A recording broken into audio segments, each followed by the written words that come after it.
Hello दोस्तों, नमस्कार, आदाब, सत श्री अकाल सभी को। जीएस सिनेकोड में आपका हार्दिक स्वागत और अभिनंदन करते हैं। हम बात करेंगे एनआईए डीलेट को लेकर अपडेट क्या है। जैसा कि आपको बता दें, अभी प्रधानमंत्री, हमारे यशस्वी प्रधानमंत्री जी का जन्मदिन था। उसमें विद्यार्थियों ने सरकार से मांग की थी कि सर एनआईए डीलेट के बारे में थोड़ा विचार कीजिए, क्योंकि हम बहुत परेशान हैं, हताश है, हमारी नौकरी का सवाल है। इसी बीच एक ट्विटर कैंपेन भी चलने वाला है, इसके बारे में बात करेंगे। और पहले देख लेते हैं क्या चीज़ें हैं जो कि ट्वीट किया गया। देखिए, शेर बहादुर जी हैं जिन्होंने ट्वीट किया और प्रधानमंत्री नरेंद्र मोदी जी को बधाई देते हुए कहा कि हम 14 लाख एनआईएस डीलेट को 2017-19 को जल्दी मान्यता दिलाई जाए। अधिकारियों की गलती से आज 14 लाख परिवार खून के आंसू बहा रहे हैं। आपके द्वारा करवाया गया कोर्स अमान्य हो गया है। श्री प्रधानमंत्री नरेंद्र मोदी जी के जन्मदिन पर हम उनसे निवेदन या आग्रह करते हैं कि हमारे भी बारे में विचार किया जाए। ऐसा इन्होंने ट्वीट किया। और इसी तरह अब 22 सितंबर को भी ट्वीट होना है। तो आप सभी से निवेदन है, आग्रह भी है कि आप ज़्यादा से ज़्यादा 22 सितंबर की डेट को भूलें नहीं।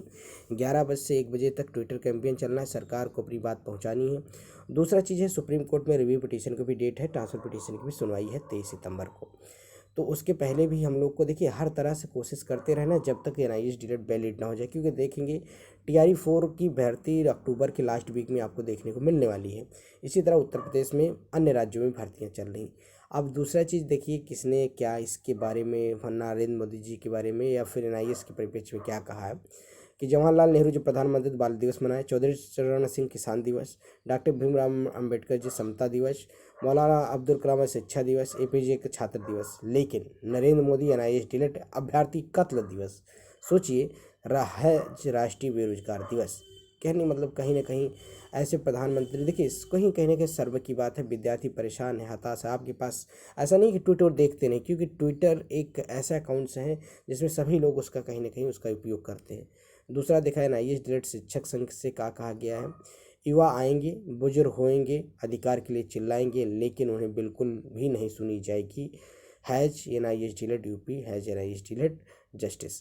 कहने का मतलब कहीं ना कहीं एनआईए डीलेट के विद्यार्थी, जब से सुप्रीम कोर्ट का जजमेंट आता है, विद्यार्थी एकदम निराश, परेशान, हताश, क्योंकि कहीं ना देखिए नौकरी पाना आज के समय में समझ लीजिए भगवान को पाने के बराबर है। विद्यार्थी लगातार मेहनत करते हुए जब किसी की ज्वाइनिंग रुक जाए, किसी को लगे बस हम मास्टर बनने के कगार पे आ गए, एकदम मेहनत से भाई या स्टेट सीटेड तो सारी चीज़ें पास करता है, और जब उसको लगता है कि हमारी डिग्री इनवैलिड हुई है, और कहीं ना कहीं उसकी गलती नहीं, सरकार कराई, सरकार ने पैसे लिए, अब सरकार ही कह रही है नहीं ऐसा नहीं ऐसा है।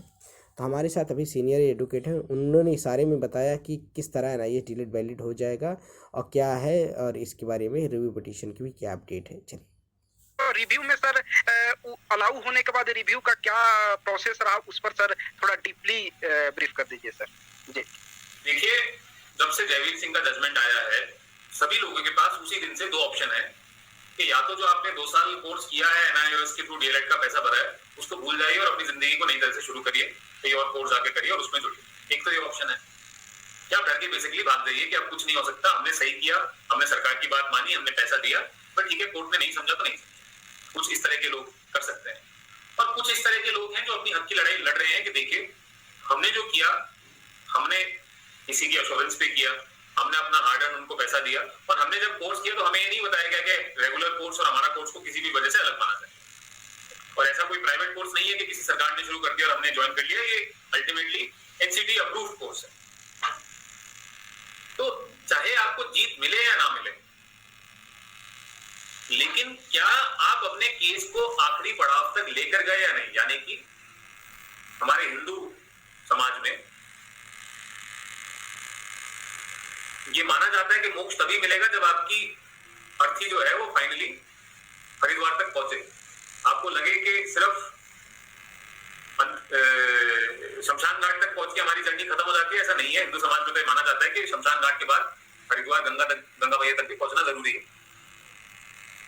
इसी तरीके से एक एसएलपी के स्टेज के बाद